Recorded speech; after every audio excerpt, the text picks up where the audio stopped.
How y'all doing? It's Jared. This is a Bradley Cutlery Camira. Much anticipated knife. This thing has got a lot of hype looking on, it's got a lot of attention on the market. Bradley has been around for a long time. They usually don't produce their own knives. They had the Bradley Alias, which was a titanium frame lock folding knife that was originally produced by Benchmade. They had the Kimura original, which I think may have actually been made by Bradley, and then there was the Kimura 2, the Kimura 3, the Kimura 4, the Kimura 5, which were all the same knife with different blade styles. They got onto the Kimura, the Kimura 6, 7, and 8, and then there was the Kimura 9, 10, and 11, and I think this one here is the Kimura 12. Don't quote me on that. I'm not honestly sure. There's been several models. They've all had a very similar blade shape, except for the 2, 3, and the 4. There was a variation in the blade shape. But this kind of leaf shape, very flowing organic blade shape is just kind of what the Bradley Kimura is really known for. You know what I mean? This isn't the only balisong that they ever made. They made the Mayhem for a while, which was more of a little more utilitarian styled kind of knife.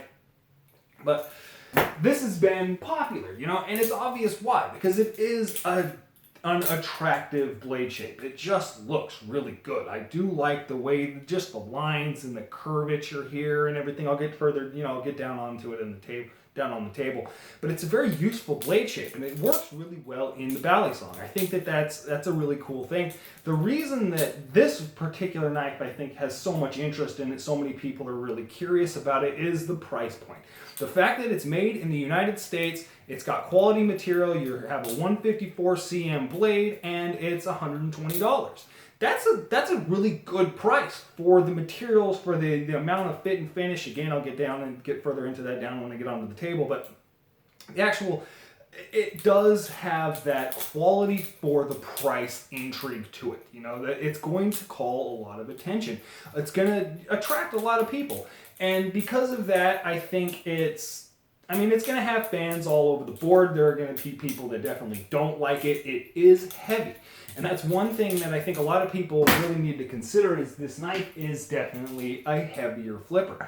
But if you're going to be getting into flipping, I think there is probably too much of a concern about weight, because there are people with the preference that really do prefer a blade or, a balisong with a heavier weight. This thing is I think it's just under 6 ounces. It's like 5.9 ounces. It's comparable to like the 6X series from Benchmade. And a lot of people complain about the 6X series from Benchmade. They're crap, they're too heavy. You can't flip that knife, da-da-da-da-da-da.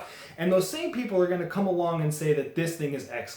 Weighing just 0.3 ounces less, this is an excellent flipper, even though the Benchmade is crap, which the logic there doesn't really level out. But it does flip well. It moves very well. It was very stiff out of the box. When I first got this thing, the handles wouldn't even come down. I mean, I would have to throw it just to get the handles to move. The actual slide factor there, that little bit of a rocking motion, just wasn't there. It didn't actually do that. It would just kind of stick. I could let it go and it'd fall a little bit and just stick there.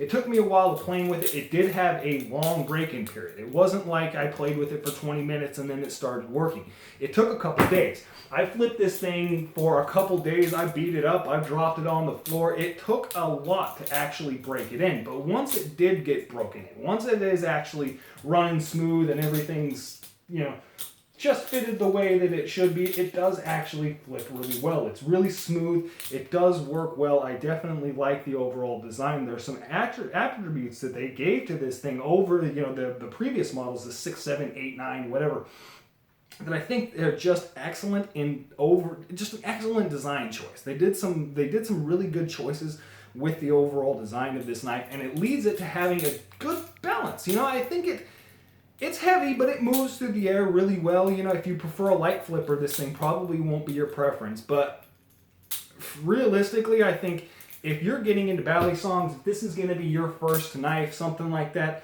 don't let that concern you. Because for $120, this is definitely a good deal. It's 154 cm, stainless steel, made in the USA. It's made by Bear Ops, which again, some people will have a problem with. But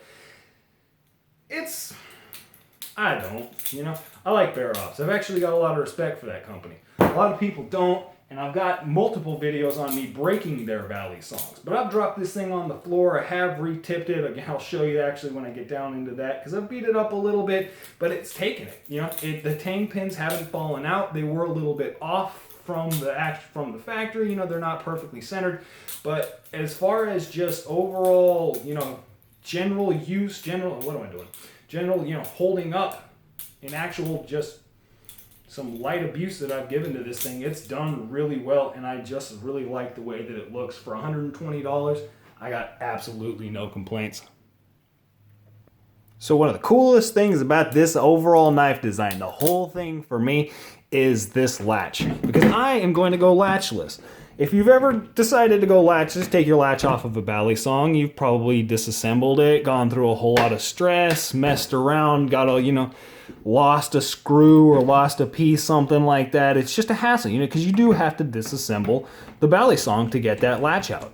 Not with this Bradley Camira, because now I am latchless. Look how fast I did that. It's legitimately one screw on the end of this knife. I really like that because it is a good latch. It's probably cast, but it's been machined quite well. It's finished very nicely. It has, you know, the finish on there's been beat up a little bit just from rattling around in there, but it's a good design. I like the way that it's done. I do have some critiques on it, but I'll get into that in a little bit. But I just love the fact that I can literally decide whether or not I want to have my latch, and there's no planning necessary. I can just take it off and there you go. You know, I really like that. That's definitely a major positive for this knife as far as the modern flipping community, because a lot of people are just concerned, you know, oh, I don't want to mess with the latch. I don't like a latch, or they love a latch. I personally like it, but it's, you know, kind of across the board. The overall knife design is kind of simple, you know. This is very reminiscent of the previous Camiras, because actually, if you take these scales off, let me do this here.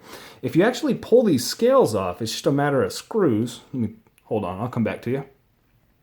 Now in this configuration here, I just took these scales off. You know, just pulled the scales off, pulls the screws out of them, and now it's much thinner. It's a very thin profile, and it actually is not nearly as good for flipping. It doesn't feel as good in the hand. It's not going to be maneuverable because you don't have this same fat aspect. You do run into that kind of flat square square problem that a lot of balisongs kind of run into in their design. This is much more reminiscent of what, you know, kind of like the Kimura 8, something like that, you know, the previous models were like.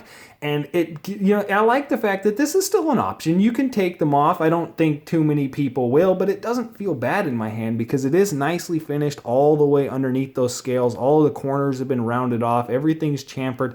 There's no hot spots. There's nothing really that's gonna rub on you or, you know, get into you if you're coming up here, actually getting into the pivot area, doing maneuvers, whatever you're gonna do. There's nothing to really pinch you or grab your skin, anything like that. So it's a very comfortable design.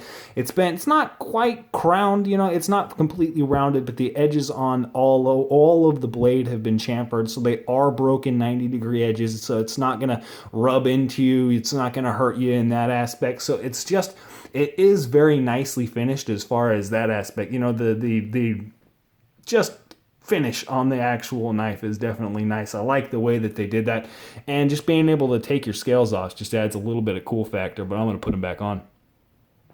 I really do like these scales. They've been chamfered in. It's kind of milled in. You can see that it's milled in. It's recessed. And so there's all these little corners. There's all these little edges that actually run the full length of the scale.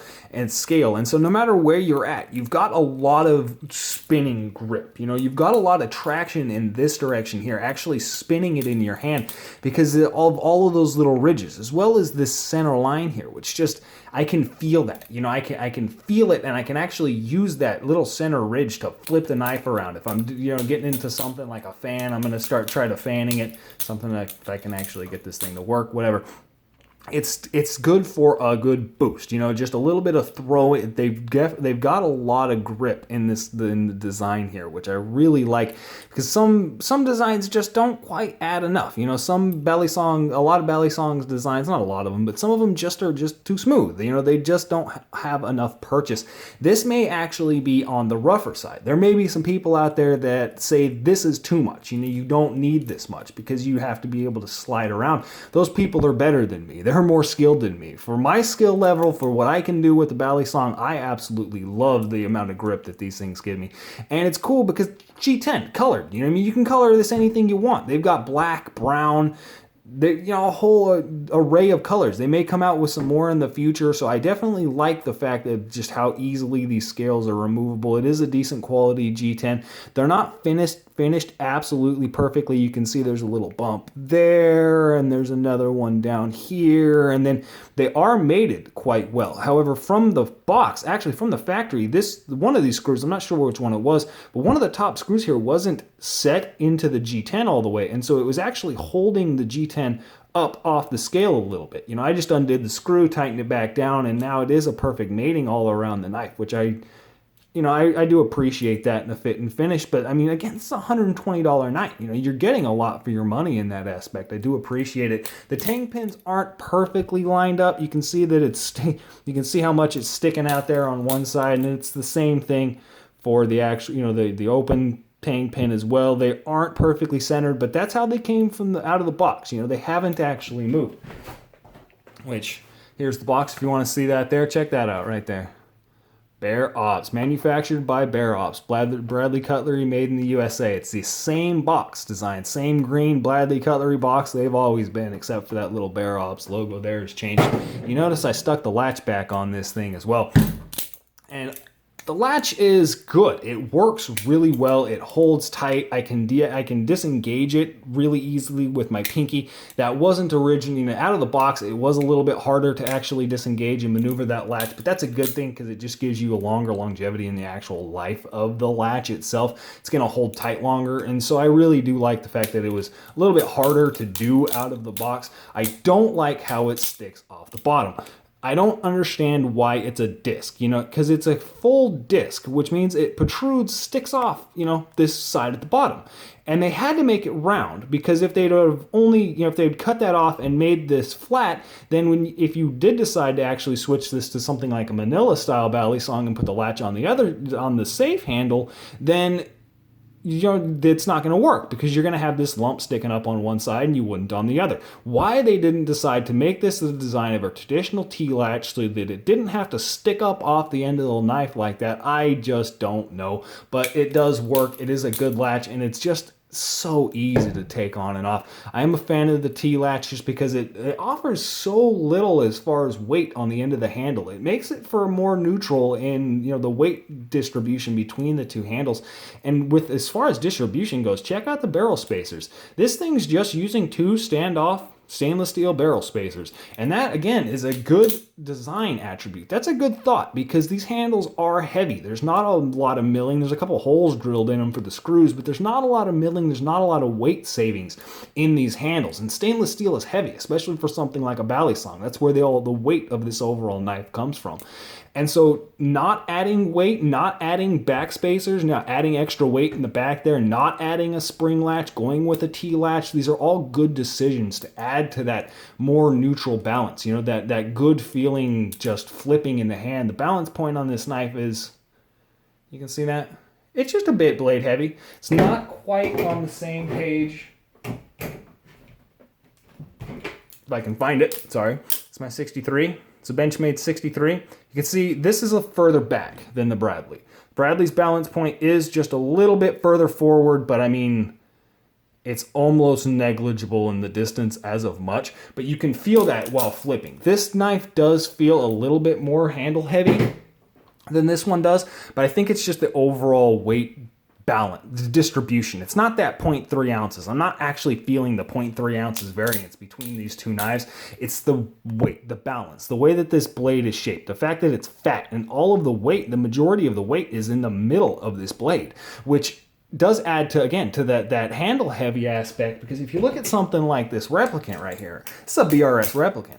All of the weight is out at the end of this blade. You know what I mean? They put all of that fat steel section way up front. And that's not the case with this Kimura. Most of the steel, is in the back, because you've got the grind here, which takes away steel. And then it narrows down. So the heaviest point is probably somewhere in this area of the blade, which isn't, that's kind of a negative as far as overall flipping.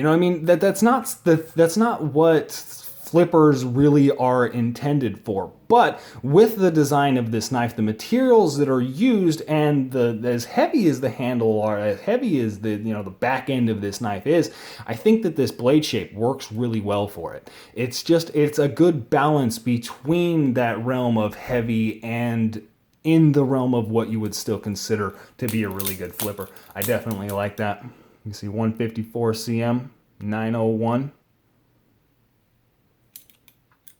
Maybe this is the Bradley Camira 9. That wouldn't make sense because they've made an 11. I don't know.